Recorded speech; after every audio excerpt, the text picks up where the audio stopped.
नमस्कार। प्रभा साक्षी पॉडकास्ट में आप सभी का स्वागत है। आज के इस पॉडकास्ट में हम समझेंगे कि कौन है बिट्टा कराटे, जो हिंदुओं की महक से पहचान कर उन्हें मौत के घाट उतार देता था।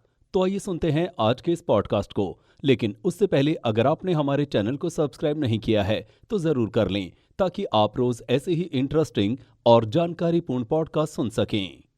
द कश्मीर फाइल्स ऐसे जख्म की कहानी है जो पर्दे पर हर किसी को दिखाने की कोशिश की जा रही है। फिल्म ने 1990 में कश्मीरी पंडितों के नरसंहार को फिर से सार्वजनिक बहस में ला दिया है। कश्मीरी पंडितों को पाकिस्तान या उसके प्रायोजित संगठनों के आदेश पर आतंकवादियों द्वारा हिंदू होने के कारण मार दिया गया था।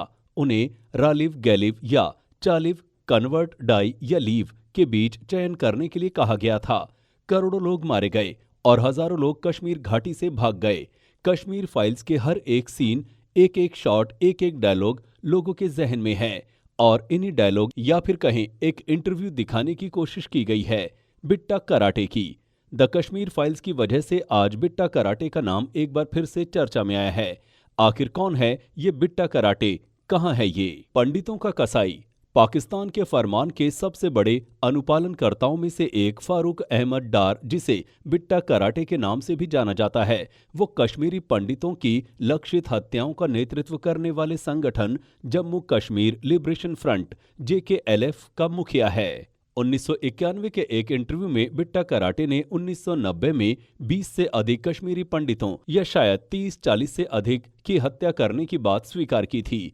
एक समय में बिट्टा कराटे घाटी में कश्मीरी पंडितों के लिए खूंखार नाम बन गया था और उसे पंडितों का कसाई कहा जाता था। ऐसे हुई शुरुआत। साल 1989 में जब केंद्र में VP सिंह की सरकार बनी तो कश्मीरी लोगों में विश्वास जगाने के लिए मुफ्ती मोहम्मद सईद को देश का पहला मुस्लिम गृह मंत्री बनाया गया। लेकिन इसके 5 दिनों के भीतर ही रूबिया सईद का अपहरण हो गया। रूबिया सईद को छुड़वाने के लिए आतंकवादियों की रिहाई की गई, जिससे आतंकवादियों के हौसले बढ़ गए। उस वक्त आतंकवादियों को लगा कि सरकार तो आसानी से झुक सकती है। इसके बाद घाटी के हालात दिनों दिन और खराब होते चले गए। कहा जाता है कि कश्मीर लिबरेशन फ्रंट और ISL ने केंद्र और राज्य सरकारों के कर्मचारियों में कश्मीरी पंडितों की संख्या आदि का आंकलन किया गया, जिसके बाद से घटनाएं बढ़ने लगी। 14 मार्च 1989 को एक ब्लास्ट में 7 लोगों की मौत हो गई। घायल में से एक महिला को अस्पताल ले जाया गया, लेकिन जैसे ही उनकी पहचान कलावती के रूप में हुई तो उनका इलाज नहीं किया गया और वो ज्यादा खून निकलने की वजह से मर गई। इसके बाद 14 सितंबर को हिंदू नेता टीकालाल टपलू की हत्या हो गई। धीरे धीरे कश्मीरी पंडितों के प्रति जुल्म नरसंहार में तब्दील होने लगा और इसका नेतृत्व जम्मू कश्मीर लिबरेशन फ्रंट का मुख्य चेहरा रहे बिट्टा कराटे ने किया। पाक के मुजफ्फराबाद में ली ट्रेनिंग। बिट्टा कराटे का असली नाम फारूक अहमद डार है। कराटे में ब्लैक बेल्ट होने के कारण उसका नाम बिट्टा कराटे रखा गया। 1988 में JKLF के कमांडर अशफाक अहमद मजीद बिट्टा कराटे को पाक अधिकृत कश्मीर ले गया था। यहां बिट्टा कराटे को 32 दिन का आतंकी प्रशिक्षण दिया गया, जिसके बाद उसे भारत के जम्मू और कश्मीर में भेज दिया गया। वापस आने के बाद बिट्टा ने कश्मीरी पंडितों की जानकारी इकट्ठा करना शुरू कर दिया। JKLF का ये हत्यारा पिस्तौल लेकर श्रीनगर में घूमता और पंडितों की बट ए मुश्क यानी महक को खोजता था ताकि उन्हें ढूंढकर मार सके। RSS से जुड़े व्यक्ति को सबसे पहले बनाया निशाना। एक टीवी इंटरव्यू में जब उससे पूछा गया कि सबसे पहला व्यक्ति जिसे मारा गया वो कौन था, बिट्टा ने कुछ देर सोचने के बाद जवाब दिया, सतीश कुमार टिक्कू। उसने कहा कि पंडित था, वो मैंने उसे इसलिए मारा क्योंकि वो RSS से जुड़ा हुआ था। ऊपर से मारने का ऑर्डर भी मुझे मिला था। इस इंटरव्यू के दौरान ही बिट्टा ने कहा था कि मुझे मारने का ऑर्डर ऊपर से मिलता था। इसके साथ ही उसने बताया था कि वो कश्मीरी पंडितों की हत्या पिस्टल से किया करता था। AK-47 के इस्तेमाल को लेकर पूछे जाने पर कहा था कि इससे वो जवानों पर फायरिंग करता था। उसने टीवी इंटरव्यू में ये बात बड़े शान से बताई थी कि AK-47 से हम सिक्योरिटी वालों पर फायरिंग करते थे। इसके साथ ही उसने ये भी बताया था कि वो अकेले ही हत्या करता था, वो भी बिना नकाब के। निर्दोष लोगों को क्यों मारा?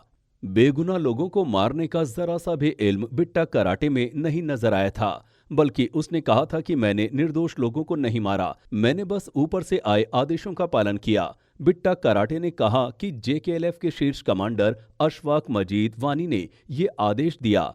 वानी वो शख्स था जो बिट्टा कराटे और अन्य को आतंकी प्रशिक्षण के लिए पाकिस्तान ले गया था। बाद में वो एक मुठभेड़ में मारा गया। मां और भाई को भी मार देता। बिट्टा ने कहा था कि उस समय हमने सोचा था कि हम कश्मीर को भारत से छीन लेंगे। बिट्टा कराटे ने इंडिया टुडे को दिए एक इंटरव्यू में बताया था कि मैंने पंडित लड़के सतीश कुमार टिक्कू को मारा। वो मेरा पहला मर्डर था। मुझे ऊपर से ऑर्डर मिले थे, यही हमें सिखाया गया था। मैंने अपनी मर्जी से कभी किसी को नहीं मारा। मुझे अशफाक मजीद वानी से आदेश मिला कि वो मुझे मारने के लिए जो भी कहेगा उसे मार डालूंगा।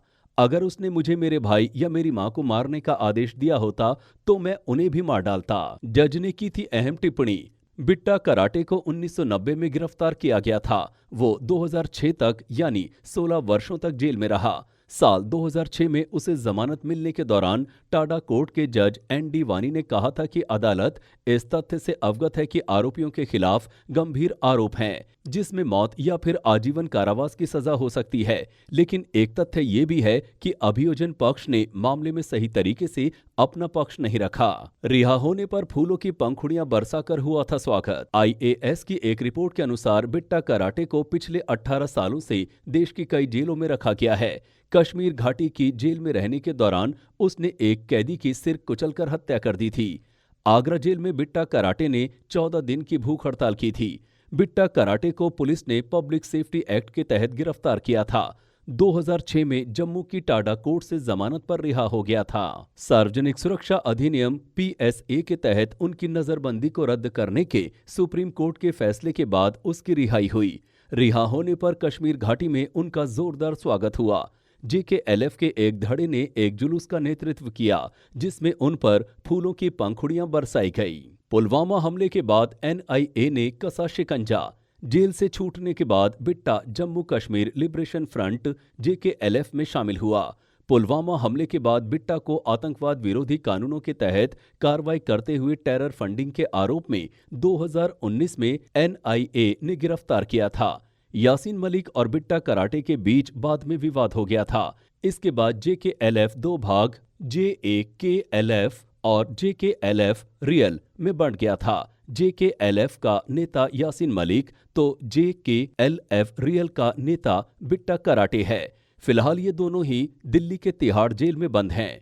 आज के लिए इतना ही। अगले पॉडकास्ट में किसी और मुद्दे पर देंगे आपको विस्तृत जानकारी। तब तक के लिए जुड़े रहें प्रभा साक्षी के साथ।